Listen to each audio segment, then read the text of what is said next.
उत्तराखंड के मुख्यमंत्री त्रिवेंद्र सिंह रावत ने प्रदेशवासियों को नव वर्ष 2021 की हार्दिक बधाई एवं शुभकामनाएं दी हैं। नव वर्ष की पूर्व संध्या पर जारी अपने संदेश में मुख्यमंत्री ने सभी प्रदेशवासियों के सुख, शांति और समृद्धि की कामना की। मुख्यमंत्री ने कहा कि निश्चित तौर पर आने वाला वर्ष हम सभी के जीवन में नई आशा और ऊर्जा का संचार करेगा। मेरे प्यारे प्रदेशवासियों, आप सभी को नए साल की हार्दिक शुभकामनाएं। भगवान बद्री विशाल व बाबा केदार से मेरी प्रार्थना है कि नव वर्ष आप सभी के लिए मंगलमय हो और आपके जीवन में सुख, शांति, सद्भाव, समृद्धि और अनंत सफलताएं लेकर आए। सुशासन और भ्रष्टाचार पर जीरो टॉलरेंस प्रारंभ से हमारी सरकार की प्राथमिकता रही है। अब तक के 4.25 वर्ष के कार्यकाल में हमने राज्य के चहुमुखी विकास, पारदर्शी शासन पर फोकस किया। मुख्यमंत्री ने अपने संदेश में ये भी कहा कि साल 2020 उत्तराखंड के लिए कई उपलब्धियों वाला भी रहा है। आइए नजर डालते हैं साल 2020 में उत्तराखंड सरकार के कुछ खास उपलब्धियों पर। ग्रीष्मकालीन राजधानी बनी गैरसैंण। और इस अवसर पर मैं पूरे प्रदेशवासियों को ये खुशखबरी देना चाहता हूं कि गैरसैंण, भराड़ीसैंण ये राज्य की ग्रीष्मकालीन राजधानी होगी, इसकी मैं आज घोषणा करता हूं। 2020 में 4 मार्च को मुख्यमंत्री ने गैरसैंण भराड़ीसैंण में आयोजित बजट सत्र के दौरान उत्तराखंड वासियों की भावनाओं का सम्मान करते हुए गैरसैंण भराड़ीसैंण को प्रदेश की ग्रीष्मकालीन राजधानी बनाए जाने की घोषणा की। उन्होंने कहा कि गैरसैंण को विश्व की सबसे सुंदर राजधानी के रूप में विकसित किया जाएगा। स्वतंत्रता दिवस पर पहली बार किसी सीएम ने गैरसैंण में ध्वजारोहण किया। राज्य स्थापना दिवस पर सीएम ने 10 वर्षों में गैरसैंण पर 25,000 करोड़ रुपए खर्च करने की घोषणा भी की थी। कार्य योजना के लिए मुख्य सचिव की अध्यक्षता में हाई पावर कमेटी का गठन किया जाएगा। 240 करोड़ की महत्वपूर्ण योजनाओं का लोकार्पण और शिलान्यास भी किया गया। चारधाम देवस्थानम बोर्ड का गठन। 2020 में देवस्थानम बोर्ड सरकार का एक ऐतिहासिक फैसला रहा। 15 जनवरी 2020 को विधिवत रूप से उत्तराखंड चारधाम देवस्थानम बोर्ड का गठन किया गया। श्रद्धालुओं की सुविधाओं और इंफ्रास्ट्रक्चर के विकास की दृष्टि से चारधाम देवस्थानम बोर्ड का गठन किया गया। इसमें तीर्थ पुरोहितों और पंडा समाज के लोगों के हक, हकूकों और हितों को सुरक्षित रखा गया है। ऑल वेदर रोड और ऋषिकेश कर्णप्रयाग रेल परियोजना बनने के बाद 2025 तक चारधाम यात्रा पर 1 करोड़ के करीब श्रद्धालुओं के आने की संभावना है। मुख्यमंत्री स्वरोजगार योजना। वर्ष 2020 में मुख्यमंत्री की एक बड़ी देन मुख्यमंत्री स्वरोजगार योजना भी है। 28 मई को प्रारंभ की गई ये योजना कोरोना काल में वापस आई प्रवासियों और राज्य के युवाओं को सम्मानजनक तरीके से आजीविका प्रदान करने का बड़ा माध्यम बना है। MSME के तहत ऋण और अनुदान की व्यवस्था की गई। इसमें विनिर्माण में 25 लाख रुपए और सेवा क्षेत्र में 10 लाख रुपए तक की परियोजनाओं पर ऋण की व्यवस्था की गई। योजना के तहत 150 से अधिक प्रकार के काम शामिल किए गए। जिला योजना का 40% स्वरोजगार पर खर्च करने के निर्देश दिए गए। अब तक इस योजना के तहत 7,029 लोगों के लोन प्रस्ताव को कमेटी के द्वारा अनुमोदित किया जा चुका है। हमने 40% डिस्ट्रिक्ट प्लान में भी इस समय स्वरोजगार पर सभी जिलाधिकारियों को निर्देशित किया है कि स्वरोजगार पर आप बजट का 40% खर्च करेंगे। अगर हम पूरे राज्य में देखेंगे तो 250 करोड़ रुपए है उत्तराखंड जैसे छोटे राज्य में। मुख्यमंत्री सौर ऊर्जा स्वरोजगार योजना। अब प्रदेश में सोलर फार्मिंग से भी स्वरोजगार मिलेगा। 8 अक्टूबर को मुख्यमंत्री के द्वारा प्रारंभ की गई मुख्यमंत्री स्वरोजगार योजना के एक अंग के रूप में इस योजना को संचालित किया जा रहा है। योजना में 10,000 युवाओं और उद्यमियों को 25-25 किलोवाट की सोलर परियोजनाएं आवंटित की जाएंगी। स्वरोजगार उपलब्ध करवाने के साथ ही हरित ऊर्जा के उत्पादन को बढ़ावा देना योजना का लक्ष्य है। किसानों के लिए बड़ी पहल। पंडित दीनदयाल उपाध्याय सहकारिता किसान कल्याण योजना में बिना ब्याज के किसानों को उपलब्ध करवाए जा रहे ऋण की सीमा को बढ़ाकर 3 लाख रुपए कर दिया गया।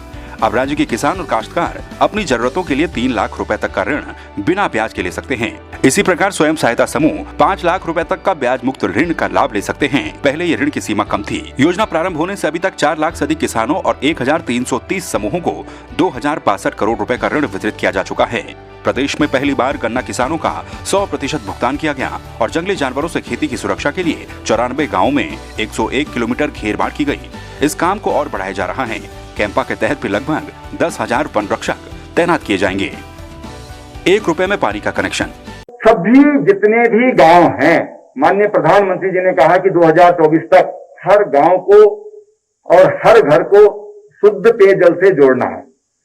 और अभी 40 पर कैपिटा के हिसाब से, पर व्यक्ति के हिसाब से पानी की सप्लाई है। इसको 55 लीटर पर व्यक्ति करना है। तो पूरे प्रदेश में क्या पूरे देश में इसको कर रहे हैं। और हमने भी प्रधानमंत्री जी के सपनों को साकार करने के लिए हमने कहा 1 रुपए में पानी का कनेक्शन देंगे। हमने गांवों के लिए आज 1 रुपए में पानी का कनेक्शन दे रहे हैं। वर्ष 2020 में मुख्यमंत्री ने एक और बड़ा जनहितकारी फैसला लिया। ग्रामीण घरों को पीने के पानी का कनेक्शन केवल 1 रुपए में दिया जा रहा है, जो कि पहले 1360 रुपए हुआ करता था। प्रधानमंत्री के हर घर को नल से जल के मिशन को प्रदेश में तेजी से आगे बढ़ाने के लिए महत्वपूर्ण निर्णय लिया गया। जल जीवन मिशन के काम को प्राथमिकता से लिया गया है। खुद पीएम ने इसकी सराहना की। इसी प्रकार मुख्यमंत्री ने शहरी क्षेत्रों में भी गरीब परिवारों को केवल 100 रुपए में पानी का कनेक्शन देने का निर्णय लिया, जो कि पहले 6000 रुपए था। गुड गवर्नेंस के लिए ई गवर्नेंस। 8 जनवरी को प्रदेश मंत्रिमंडल की पहली ई कैबिनेट की बैठक हुई। राज्य में ई ऑफिस की प्रक्रिया में भी तेजी लाई गई। सचिवालय के लगभग सभी अनुभागों में ई ऑफिस शुरू किया जा चुका है। 3773 फाइलें ई ऑफिस के माध्यम से बना दी गई हैं। सचिवालय के साथ ही 27 विभाग ई ऑफिस प्रणाली के अंतर्गत आ चुके हैं। देहरादून, नैनीताल, अल्मोड़ा, पिथौरागढ़, बागेश्वर और उधम सिंह नगर के जिलाधिकारी कार्यालयों में ई ऑफिस प्रणाली शुरू हो चुकी है। कोरोना से जंग।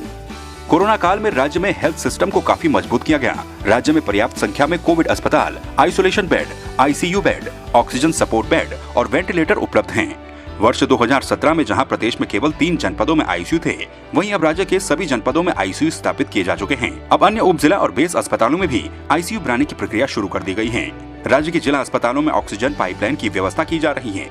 राज्य और जिला स्तर पर कोविड-19 वैक्सीन वितरण और भंडारण के लिए टास्क फोर्स को गठित किया गया। कोरोना काल में 61.94 लाख लाभार्थियों को 5 किलो चावल और 1 किलो दाल का निःशुल्क वितरण किया गया। प्रवासियों को निःशुल्क राशन दिया गया। बिना राशन कार्ड वालों को भी राशन उपलब्ध करवाया गया। लॉकडाउन में प्रवासियों को निःशुल्क वापस लाया गया। 50,000 से अधिक आंगनबाड़ी और आशा कार्यकर्तियों को कोरोना वॉरियर्स के रूप में बेहतरीन कार्य करने पर 2-2 हजार रुपए की सम्मान राशि भी दी गई। मनरेगा में 7,66,000 से अधिक श्रमिकों को रोजगार दिया गया। इसमें 1 लाख से अधिक नए पंजीकृत श्रमिक हैं। साकार हुई बड़ी परियोजनाएं। सालों से अधर में लटके काम समयबद्ध तरीके से पूरे किए गए। डोबरा चांठी पुल इसका एक बड़ा प्रमाण है।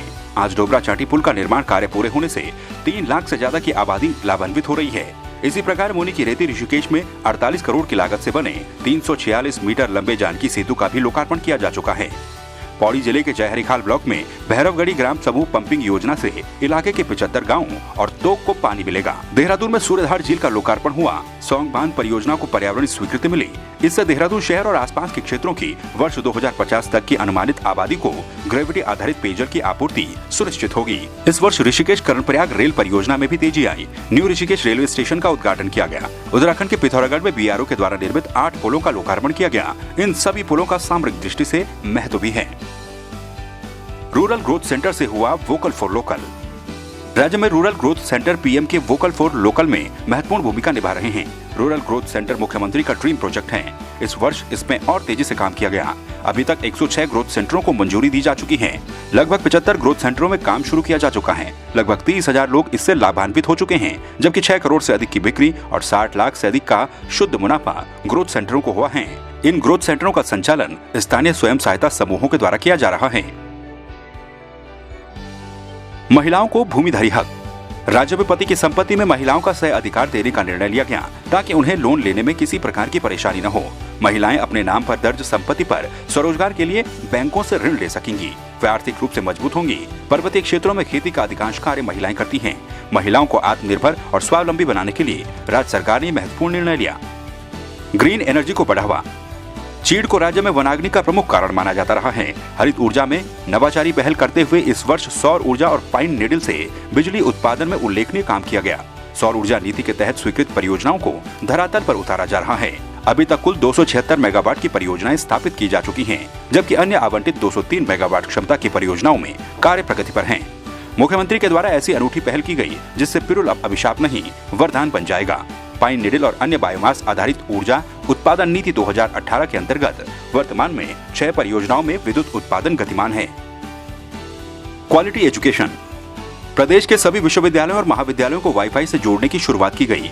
राज्य के सभी 106 महाविद्यालयों और 5 विश्वविद्यालयों को इंटरनेट कनेक्टिविटी का लाभ दिया जा रहा है।